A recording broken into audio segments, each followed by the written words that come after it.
Take an Amex card with you on your morning coffee run and earn cash back. On a weekend trip, earn miles. See if you pre-qualify for an American Express card with no impact on your credit score. Learn more at americanexpress.com/check-4-offers. Your credit score may be impacted if you accept a card. Terms apply. Test drive the Mazda and discover the astonishing difference in Mazda's rotary engine world. Experience the future today at Jerry Freeman Mazda in Dallas. The CBS Radio Mystery Theater presents...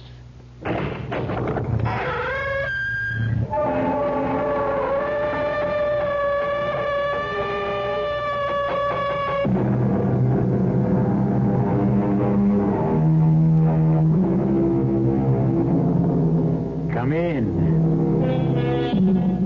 Welcome. I'm E.G. Marshall. Welcome to a world of terror.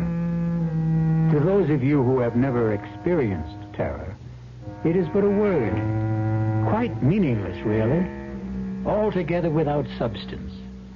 But to those who have felt its icy touch, it has the same mind-shattering meaning it had for Jane Prentice when Iris Patterson told her... You'll just have to pretend you know nothing about all this.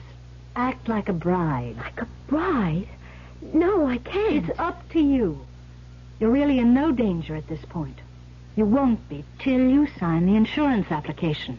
I won't sign it. You'll have to, so you don't arouse his suspicions. Oh, and one thing more. Yes? Whatever you do, don't cross him. Do as he says, precisely as he says. Always. Or we may not be able to save you.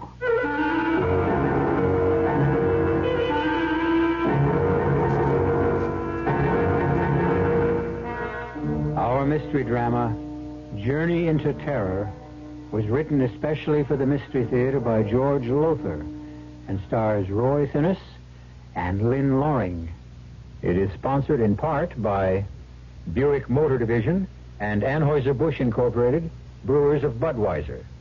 I'll be back shortly with Act One. Say, do you know what happens this time of year? The swallows come back to Capistrano. Nope.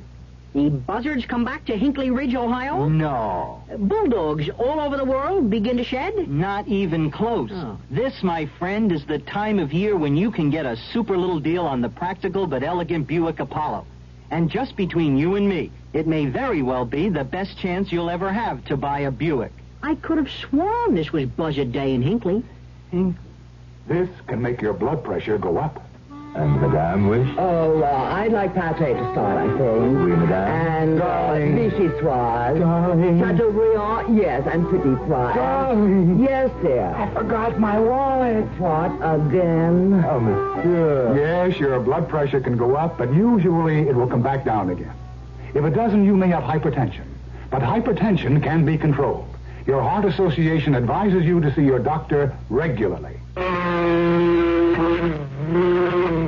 Gotcha. Now that you got rid of the mosquito, Darn mosquito really bit me. here's how to get rid of the stinging pain and itch. How? With Camphofenique. That awful itch is caused by fluid mosquitoes inject under your skin. The penetrating action of Camphofenique gets to the cause to stop the itch. Protects against infection from scratching, too. That Camphofenique really works. Camphofenique relieves the sting and stops the itch instantly. Camphofenique.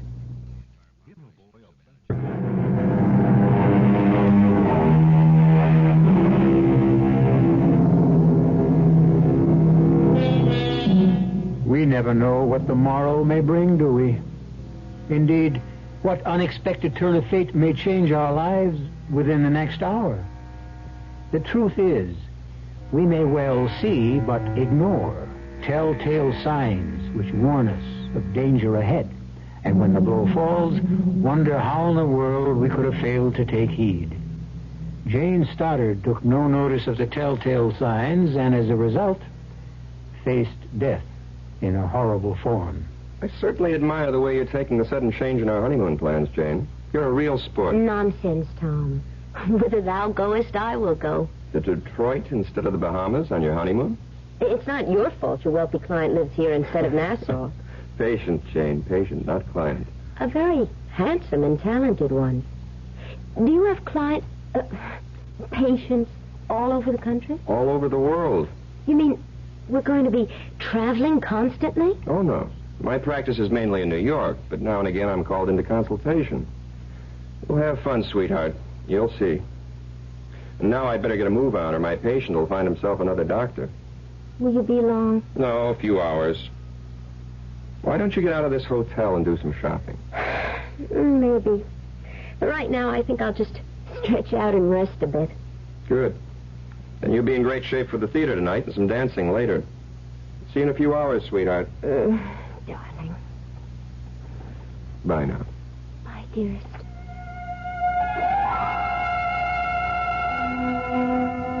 Oh, dear. To think I could be sunning myself on Paradise Beach right this minute.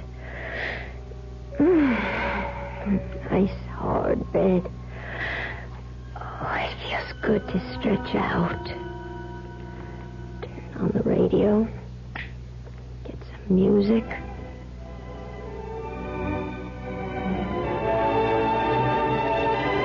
Oh, that's nice. We interrupt for a special bulletin. The body of a woman, a newly married bride, was found less than an hour ago in her palatial Shaker Heights home. According to the police, she had been tortured, then strangled with one of her own stockings. The coroner has established the time of death as having occurred about 48 hours ago. Fine honeymoon. We're in a hotel room listening to the latest murder report. Yes? Mrs. Stoddard. Mrs. Thomas Stoddard? Yes? I'm calling from the lobby, Mrs. Stoddard. You don't know me, but my name is Iris Patterson. I know you're alone at the moment. I saw your husband leave the hotel just a few minutes ago. What is it you want? I want to come up and talk with you. About what? It's an urgent matter, Mrs. Stoddard. In fact, please don't be upset now.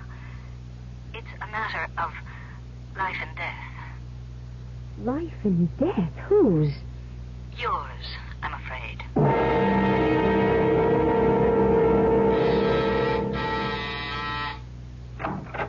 Come in, Miss Patterson. Yes, but Iris will do. My credentials. New York City Police. Special Branch Detective Division. You're a detective? Yes. Well, what in the world do you want with me? Mrs. Stoddard, what I'm about to tell you is going to shock you.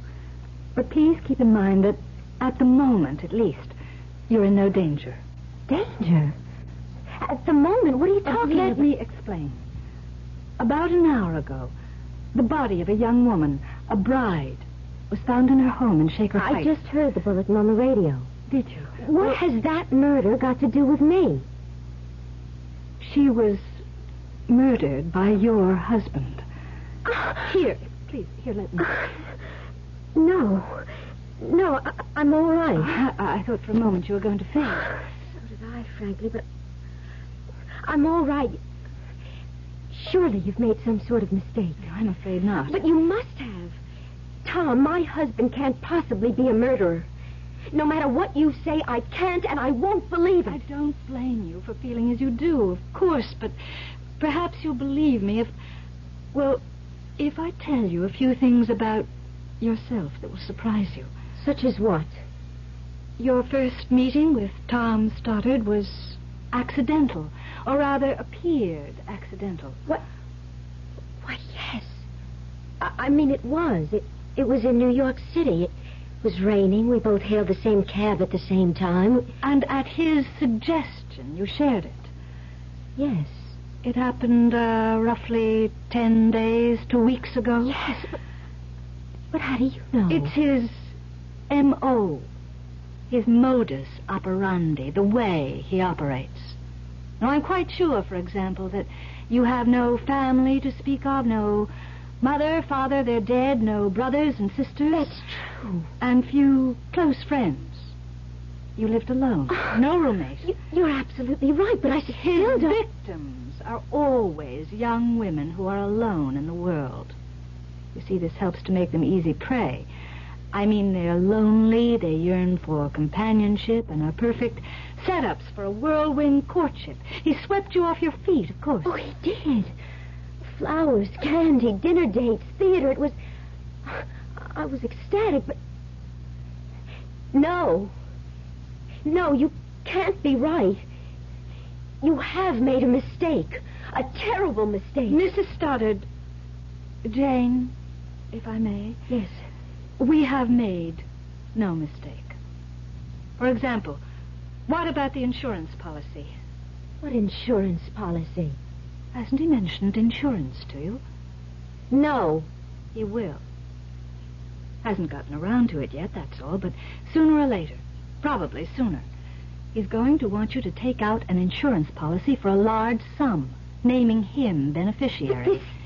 It's unbelievable, incredible. It is true, nevertheless. If it is, if Tom is a murderer, if he did kill that bride in Shaker Heights... And a few others. Then why don't you simply arrest him? Because we don't have enough evidence. He's extremely clever. And so far, we've been totally unable to nail him with the goods. That, Jane, is where you come in. What do you mean? We want you to help us nail him with the goods. Me? You could be. The chances you are his next victim. Now, if you consent to work with us, follow our instructions, we can set a trap for him. With me as the bait? Yes. No.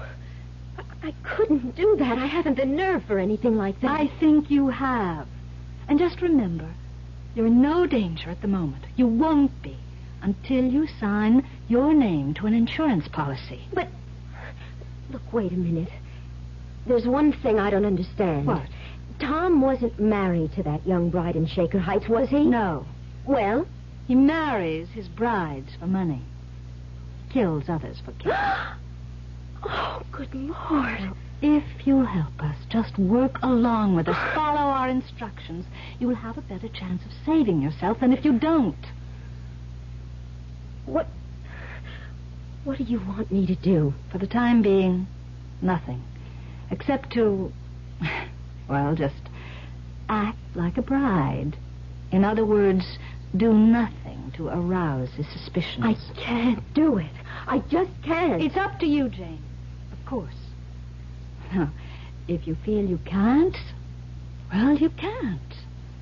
But as I said, you're in no real danger now, and you won't be until he brings up that little matter of insurance. Jane, you can do it. You must. All right. Good girl. Now, one thing more. Yes? He doesn't remain long in one place. He kills and runs, you might say. Now, he'll probably suggest leaving Detroit and going somewhere else. If he does, and we're positive he will, go along with him. Don't cross him. Don't ever cross him. One false move could mean sudden death, Jane. Sudden and agonizing death.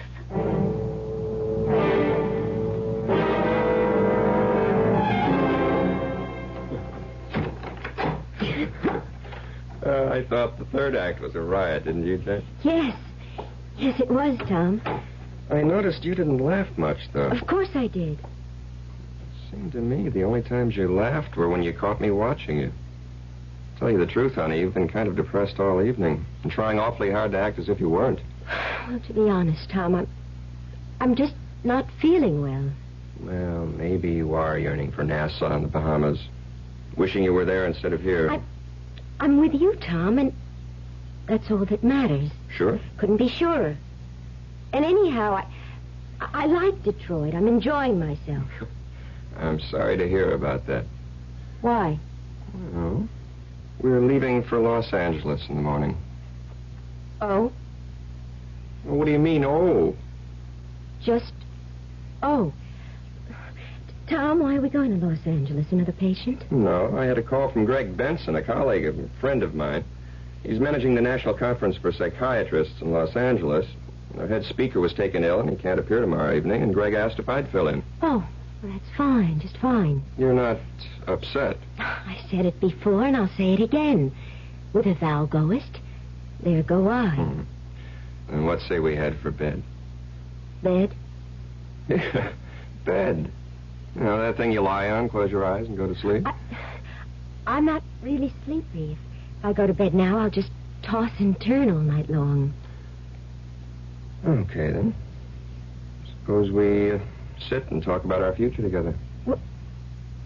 What's to talk about? Redecorating our new apartment. You said you wanted to. How much money you'll need for the household expenses. Oh, and insurance. Insurance? Naturally, I'm going to make you beneficiary of all my life policies. In fact, that's already in the works. Ed Kearns, my agent, is handling it. And he suggested, and I agree, that we ought to take her, a policy in your name, making me beneficiary. $100,000. Seems a lot of money. Well, I suppose it is. But let's say you're worth it. I mean, what is it? What? You went white as a ghost. Say, you are off your feed. Come on over here. Let me put my arms around you and hold you. Yeah, that's better, isn't it? Yes. Happy? Yes. You'd better be.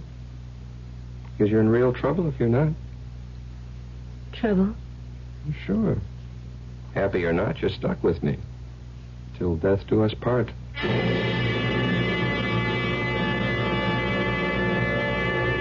It would appear that Tom Stoddard is not only a murderer, but a murderer with a sardonic sense of humor.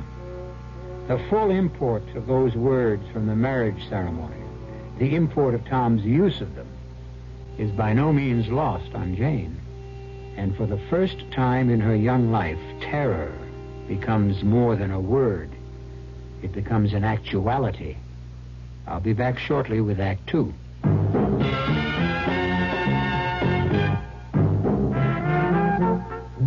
Some beer drinkers have funny ideas about beer.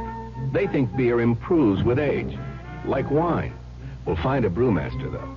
You'll find a beer drinker who knows better. The Budweiser brewmaster says it all depends on how beer is aged. Just letting beer sit in lagering tanks makes it older, not necessarily better. That even goes for keeping a case around the house for a couple of months. But there is one kind of aging that's good for beer, the Budweiser kind, beechwood aging. In this kind of aging, something happens. It lets all the flavor of the choicest hops and best barley malt that go into Budweiser get through to you. Sure, it takes more time and trouble to brew Budweiser that way, but brewing beer right does make a difference. Anheuser-Busch, St. Louis. Just because you feel scorched by hot summer weather, there's no reason why you should have to walk around looking scorched. But a lot of irons that are good at removing wrinkles also do a good job of tattooing your clothes with brown spots. Frank Lieber here for True Value Hardware Stores, who have something to make burning and scorching a thing of the past. The new Scorch Spray Steam and Dry Iron by Hamilton Beach. It has a unique fabroscope that signals you when the iron has reached the correct temperature for any fabric, so it can't scorch or burn. It sprinkles on any setting, so you can remove those deep-down wrinkles easily. And it's self-cleaning. Cleans itself through the back and not the vents, so you won't end up with dirt, lint, or chemical deposits on the sole plate. Take the worry and guesswork out of ironing. Get the Hamilton Beach No Scorch Spray Steam and Dry Iron. It's just $9.99 at the True Value Hardware Store nearest your home.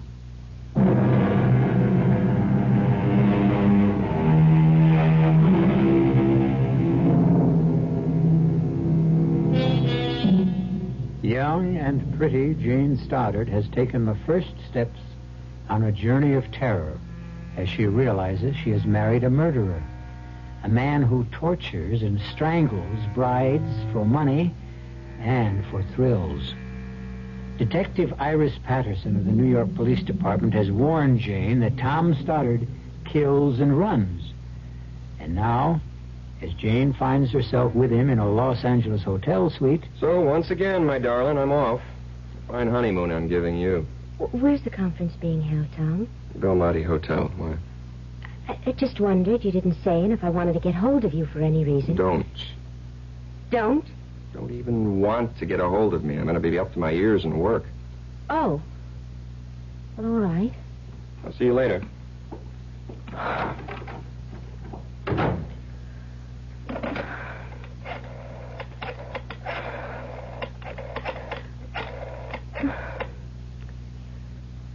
Belmonte Hotel?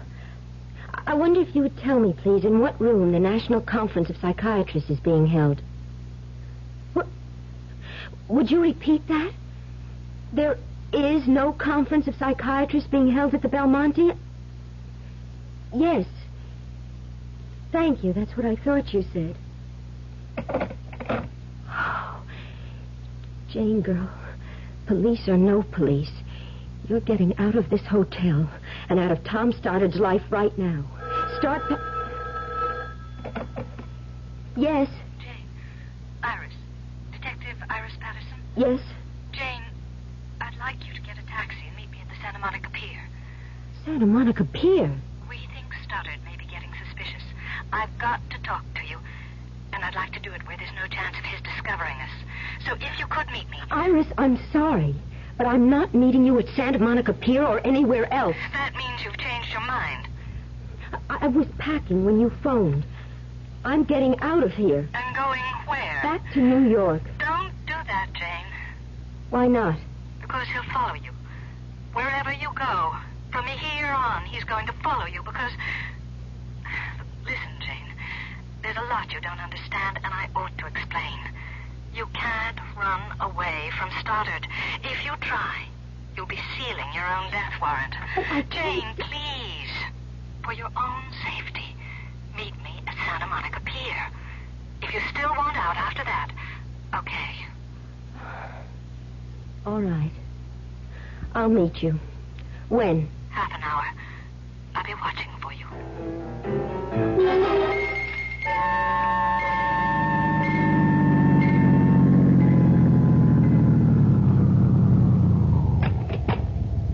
Keep the change, driver. Jane! Jane, over here! Here, Jane! Hello, Iris. Oh, we're safe enough here, I think. Would you like something to drink, to eat? Iris, I've been followed. Someone has been shadowing me since I left the hotel. Of course. That man in the car over there... What do you mean, of course? You're under strict guard. The man in that car is a Los Angeles detective. Oh, I'd forgotten I was being held under surveillance. Oh, well, you feel safer. Much. Well, you're half an hour late, though. What happened? Iris, I'm sorry, but... Well, you won't believe this. I couldn't find the pantyhose that go with this dress. I hunted high and low, and What's the matter? Nothing. Nothing. Iris, there is something. The second I mentioned pantyhose, you got a funny look on your face. Okay. I wanted to keep it from you. No sense alarming you unnecessarily. Jane, there's been another murder. Here in L.A. A bride strangled with a pair of pantyhose after being tortured. No. Iris, that does it. I'm getting as far from Tom Stoddard as I can. Jane, another girl who married Tom Stoddard became afraid of him, left him, and tried to hide from him, and... Well, it took him 2 years to find her and kill her. But he found her and he killed her. No! The simple truth is your safety lies in our arresting Stoddard with enough evidence to put him behind bars for life. Now tell me, Jane, has he mentioned that insurance policy yet? Yes. Last night in Detroit. He wants to take out a $100,000 policy on my life with him as beneficiary. You didn't sign anything, an application for the insurance? No. Well, then you have nothing to worry about. Until he asks to sign, you're relatively safe. Relatively. Don't worry. Safe enough. Iris, what did you want to talk about? Well, the next step is getting started with the goods. By this time tomorrow, unless we miss our guests, you'll be in Miami, Florida. What? Where... Now, look, I'm going to lay this on the line, Jane, and I want you to understand clearly what you're in for. Where we want to catch Stoddard in the act. The act of murder. Of murdering you. To be precise, the act of attempting to murder you. He won't succeed, of course, because you'll be surrounded by police. Of course. I mean it. Now, the reason we feel sure he'll be heading for Miami, probably tomorrow, is because that's where the original murder took place. The original murder? Yes, here's the story. You see, nearly 5 years ago, Stoddard fell in love with a gorgeous, well, sex pot, madly in love. They met and they married in Detroit, came here to L.A. on their honeymoon, and then went on to a beach cottage a few miles north of Miami Beach. Why did he murder her? All right, I'm coming to that. Stoddard had to be away for 24 hours or so on business, and he left his bride in the cottage. But then he changed his plans, you see, unexpectedly, and came back to find her with another man. He killed the man first. And he spent hours torturing his bride before he killed her. I don't get this. If he killed this woman in Miami, and you know he did, how come he's still free? How come he's not in prison? He was, for more than 3 years. He got off with a reduced sentence on a plea of temporary insanity. I see. Only as we see it, and have every reason to believe, he's still insane. You really mean it when you say if I try to go somewhere he can't find me, he'd still find me? He'd still hound you until he does find you, yes. Then I have no choice, have I? I don't think so. All right, Iris. I'll go along. What else can I do?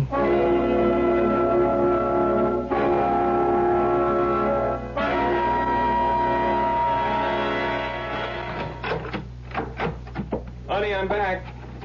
Coming. I was just fixing my hair. Oh, now you can fix me up with a welcome home kiss.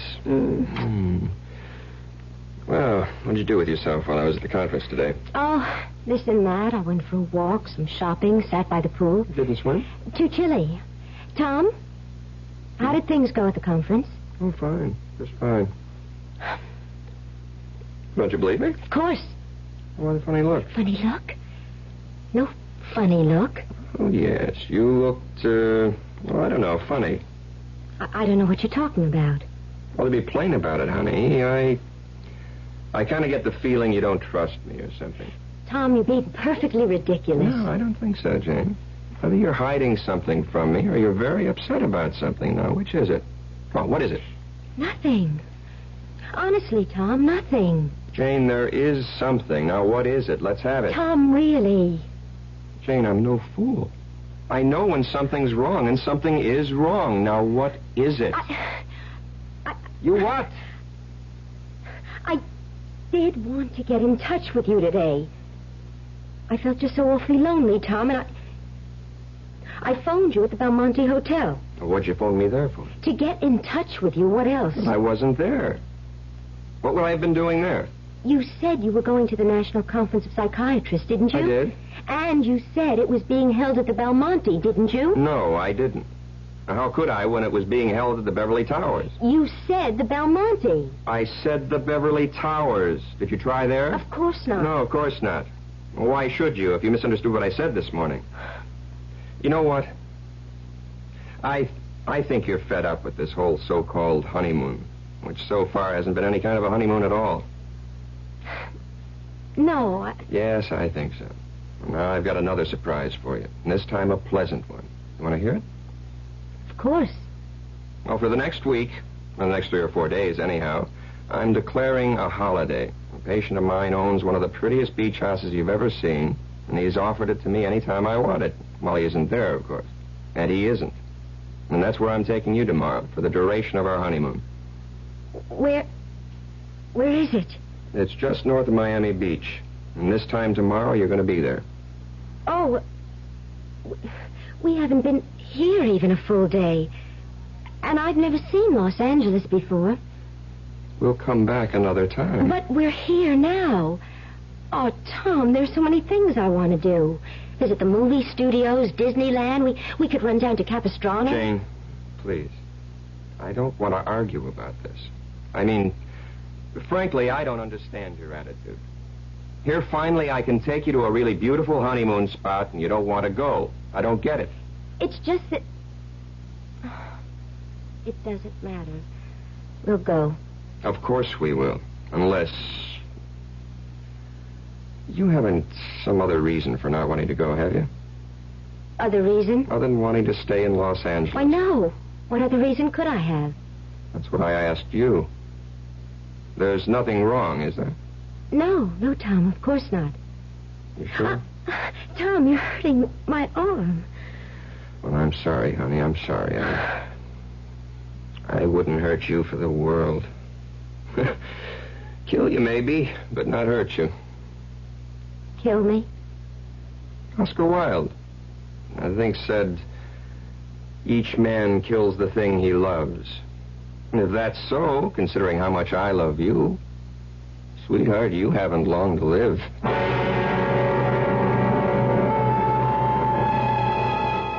So Jane Stoddard moves along, step by step, on her journey into terror. And obviously the end of that journey will be the beach house just outside Miami Beach, Florida. Trapped, caught, and helpless in a web of circumstances beyond her control, Jane has no choice but to continue the journey to certain death. I'll return shortly with Act 3. Excuse me, sir, but do you know what happens this time of year? Right on, pal. I happen to know that right about now a freak blizzard falls on Dumont, New Jersey, and they're snowed in for the rest of the summer. Happens every year. Nope. You see, what happens this time of year is that you can get a particularly good deal on what is perhaps the most luxurious mid-size car on the market, the mid-size Buick Century Regal. Well, what good's a car when you're hopelessly snowed in? Well, that's a point. Spruce and maple trees give us the violin.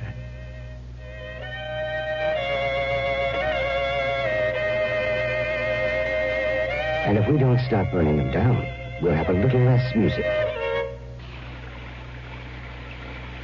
Sometimes a gentle rain in one place adds up to a raging torrent in another. A torrent that can uproot lives as well as trees. Essence of beauty, breath of immortality, man's cherished treasures. Magnificent Oriental treasures await your viewing at the Haiku Gallery, number 175 in the Quadrangle.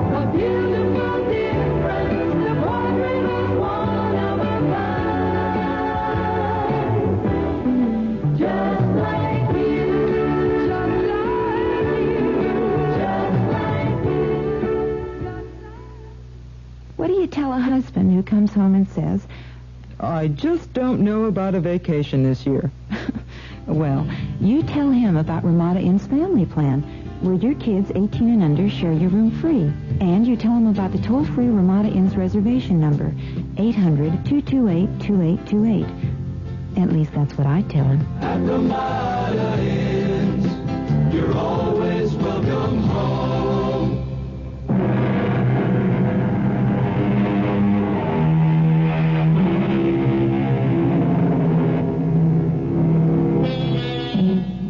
How strange, how inexplicable are the workings of fate. How curious, too, that the fearful things that happen to others we never consider may happen to us. Could we, any of us, ever find ourselves married to a murderer, as Jane finds herself married to Tom Stoddard? Seems hardly likely. Might we one day realize we are headed for sudden death and powerless to prevent the inevitable? Scarcely possible. Well, Jane once thought so too, if she thought about it at all. But now, with a murderous husband at her side, she flies toward Miami Beach, Florida, and death. Jane? Sweetheart, what is it? What, Tom? I don't... You seem so tense. No, nervous maybe. Flying always scares me a little. Well, soon landing in Miami, so relax. I'll try. Oh, Kearns, my insurance man, sent me that application in L.A. I got it right here. Application? You know, the insurance policy I'm taking out on your life. Now, here's a pen. You can sign it now. And I'll shoot it back to Kearns from Miami Beach. We'll sign it, honey. Yes, of course. Good. That takes care of that. Oh, mind if I settle back and catch 40 winks? Of course not. I'm going up to the ladies' room. Okay.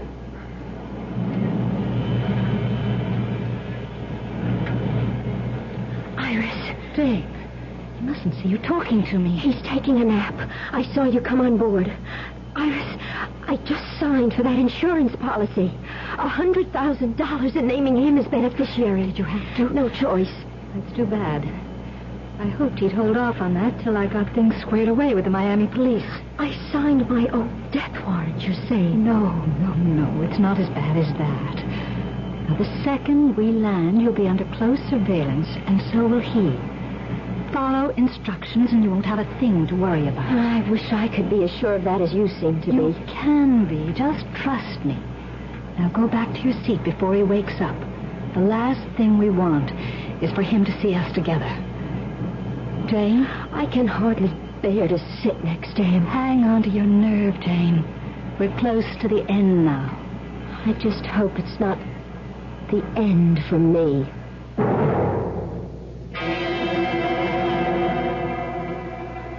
Well, what did I tell you? Beautiful, isn't it? Yes, only it does seem rather isolated, Tom. It is.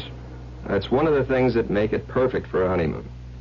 That and the beach and the water out there. What more could a bride want? Except, of course, her husband. Tom, please. Jane, what? I'm just not in the mood at the moment, that's all. Well, I was feeling guilty about going off in the boat to fish for a few hours. But since you obviously don't love me anymore... Of course I love you. Of course you do. And I can't blame you for being a bit out of sorts. All this traveling. I've hardly given you a chance to settle down. Well, okay. I'm off to do some fishing. You can be alone for a few hours. Give you a chance to relax. Let's have a kiss for good luck. Okay, be back for dinner. Fish dinner, I hope.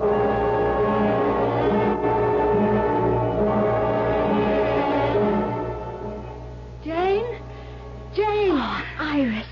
Thank heaven you're here. Tom's gone fishing. Yes, we know. We watched him leave in the boat half an hour ago. We? Myself and 2 detectives assigned to the case. Now, look, Jane. I've got something to tell you you're not going to like. Just try to keep calm, will you? Yes. All right, here it is. We're quite sure, Detectives Allen and Barney and I, that Stoddard will attempt to kill you tonight. Why tonight? It's the anniversary of the night he murdered his first wife and her lover in this cottage. No. Don't look so frightened, Jane. In a way, you ought to feel relieved. After tonight, it'll all be over. For me, maybe. Not a chance. I said we're sure he'll attempt to murder you. But we're also sure he'll fail. How can you be so sure? Oh, well, we just are. You're evading me, Iris. What makes you sure? I didn't want to make things harder for you, Jane, but, well, there's the torture. Torture? Yes. Are you telling me you're going to let him torture me before you move in? I'm not telling you anything of the sort. What I'm saying is that we've got to let him make the first move. We've got to have the evidence to convict him. And that brings me to the next step. Yes? Now, we're going to have to bug this cottage. Set up a tape recorder with concealed microphones in each room. Why? Because once he has you, that is, once he thinks he has you where he wants you... No, I can't go through with this. Jane, you can. Now, please trust me. As I say, once he thinks he's got you where he wants you, he'll do a lot of talking. He'll get pleasure out of telling you who he really is and how he tricked you into marrying him and what he intends to do before he murders you. Now, Detectives Allen and Barney and myself will be here in the house recording every word. And, Jane, dear, I give you my solemn word. Once we have the evidence, we'll move in on him so fast he won't have a chance to lay a finger on you. I hope you're right. Now, one more thing before I go. Here's a sleeping powder. You always have cocktails before dinner. Now slip this powder into his cocktail tonight. Put him to sleep? What on earth for? So we can bug the place. He'll only sleep for an hour or so. It's a light dose. But he's out fishing. Can't you do what you have to do now? No, it's too risky. Everything has to be concealed carefully. And we can't chance him coming back unexpectedly.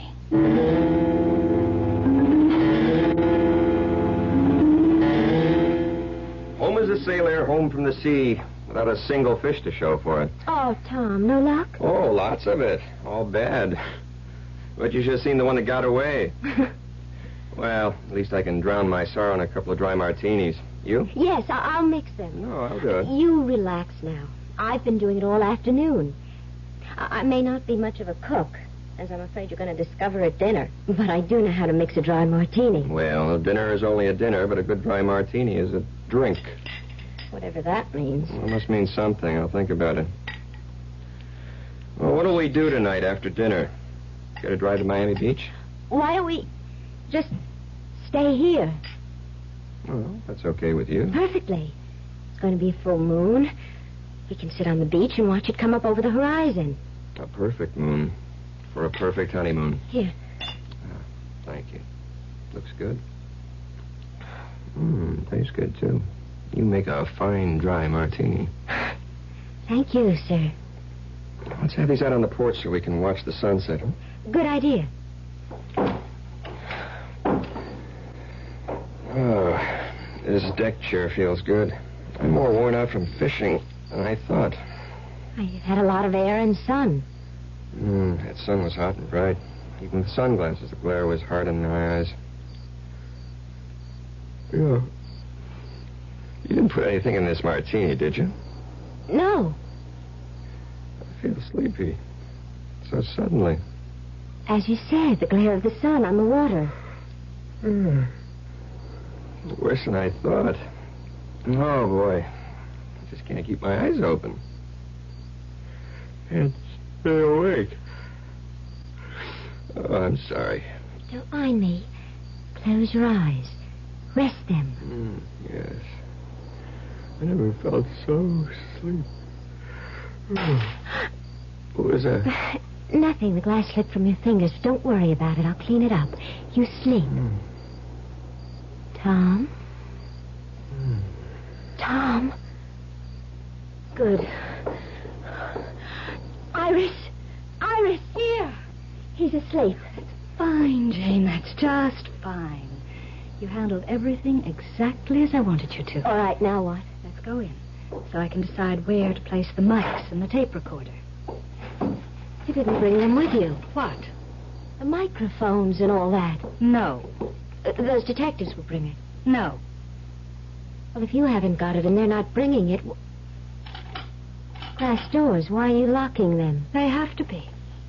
Whatever for? Because that's the way it was. These glass doors were locked when I came back that night. What? Came back unexpectedly and found Jim with her. Iris, what are you saying? I told you. That day on Santa Monica Pier, I was supposed to be away for a day or so, but then changed my mind and came back that night and found them together. In bed together. I killed him, but I tortured her. Iris! Put her through the hell I would go through later, thanks to her. You? Yes. And now you. You'll go through the tortures of the damned. Like the bride in Detroit, in Los Angeles, and finally here. You tricked me from the first. Tricked you? Why, you little naive fool. It was no trick at all. My only problem was that husband of yours asleep out there. Trying, always trying to be one jump ahead of me. And sooner or later he'd have succeeded. Tom was after you? Has been. Since I escaped from the asylum. No. You don't know who your husband is? Well, of course you wouldn't. You hardly know him at all. He's not just a psychiatrist, my dear. He's a psychiatrist with the New York Police Department. Oh, poor fellow. I escaped on the very day he married you. The police needed him. They needed him badly to figure out where I'd go, what I'd do, and he did figure it out. Only he was always just one step behind me, not one step ahead. Oh, this makes no sense. The day I met you on the Santa Monica Pier, I was followed. I was. The man in the car following me, you said he was a detective working with you. With your husband, silly. No. Not me. Yes, you were being guarded, tailed every way you went. But not by me, by your husband. Oh, why didn't they catch you? You and I sat there on the pier. That man in the car couldn't do a thing without endangering your life because I had this. And could have plunged it into you the minute he made a move. A knife. Long enough to reach your heart. Sharp enough to do to you what I did to her. No. Before I strangled her. Slowly strangled her. No. Oh, please. Stand still. Oh, don't back away. Yeah, that's all right. Move back. Just keep moving back into that corner where I can get at you with this knife. Where I can start working on you. A little cut here, a nick there, a stab in just the right place, making it last. The torture, making it last as long as... Don't move! Iris, don't move! Just don't move. Now drop the knife. Tom! Oh, Tom, I put a sleeping powder in your drink. A drink I threw away when I said I'd join you on the porch. Yes, Iris, I have been one step behind you. But this time, thank God, I've been one step ahead of you.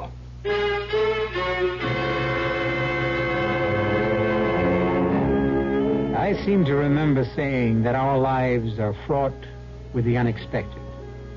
Also seems to me that, wrong as I can be at times, this time I was right.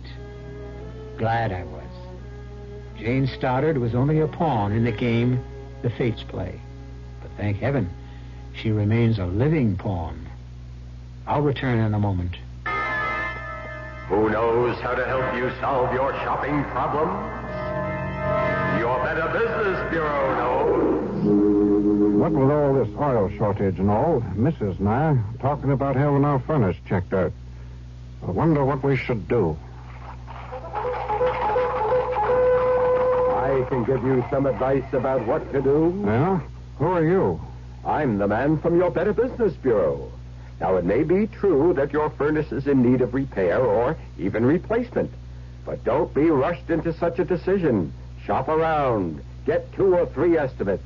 Don't sign any contract until you have read and understood it thoroughly. And if the installation requires alterations to your home, be sure a permit has been obtained if required. And don't sign a completion certificate until that work has been satisfactorily completed. Just another tip from your Better Business Bureau. Once upon a time, there came to pass a new law, and great changes came over the people. They were happy and busy themselves at work they enjoyed. They were kind to the earth, and it gave back to them. No one had to lock doors or put fences around their land. Everyone had enough to eat. The sick and the aged were cared for. The people stood proud and tall. In the land of make-believe, there were no poor. The Campaign for Human Development is working to make the same thing happen in our real world. Campaign for Human Development, United States Catholic Conference.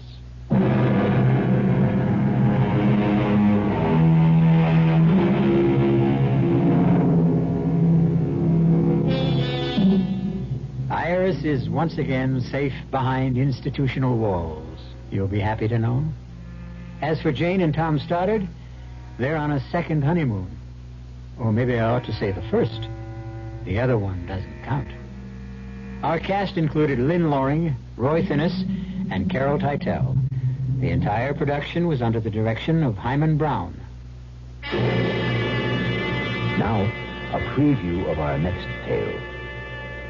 I'm not with the police, I swear it. Why all the questions, huh? Why all the nosing around? You're hurting me. Take it easy. I don't want no trouble in here. She's something. She's got to be. Bess told her I do business in your place, and now she shows up here the next morning. Don't that sound fishy to you? Well, it's funny. Come on, baby. Jimmy, don't. I was just the statue. Oh, I just wanted the statue. The what? I guess she needs this thing. What's the statue got to do with... Wait a minute. Wait. You're right, Wormer. She's not a cop. Yeah, she's been acting like a cop, but that's not what she is. Please, please. Oh, please let me go. I didn't mean any harm. Please let me go. No, Please. Sugar, you're not a cop at all. What you are is a nun. Radio Mystery Theater was sponsored in part by Anheuser-Busch Incorporated, Brewers of Budweiser, and Buick Motor Division. This is E.G. Marshall inviting you to return to our Mystery Theater for another adventure in the macabre. Until next time, pleasant dreams.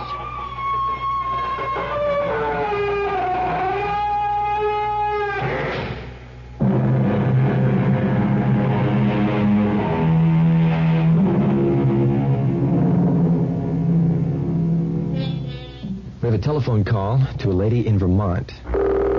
Hello? Hello, Mrs. Faga. Yes, it is. My name's Jim Ladd, and I'm calling up people who own Honda Civics. Oh, yes, I was on the beach. I came running. I didn't know they had beaches in Vermont. Oh, I have a beautiful right on Lake Champlain. Can the Honda Civic see the lake right now? Yes, it can. We really enjoy the car. We love it, really. Do you really? We're still getting about 32 miles to the gallon. So you've got the 4-speed. And we've got the 4 kids. They all really enjoy it. Everybody does. Mrs. Faga, stardom is yours if you can sing the Honda Civic jingle. Oh, boy. I'm trying to think, Tom. Oh, boy. All right, you're on the air, and people you've never even met are listening. Oh, my goodness. I wish I could sing it. If I knew the tune, I'd sing it for you. Make one up, because we don't have one. Honda Civic is a friend of ours. We enjoy it all the time. Hope to see you on the road. Meet us and toot and say hello. That's thrilling, Mrs. Faga, and Honda Civic appreciates it. Thank you. All right, goodbye. Bye. You're listening to KRLD Dallas.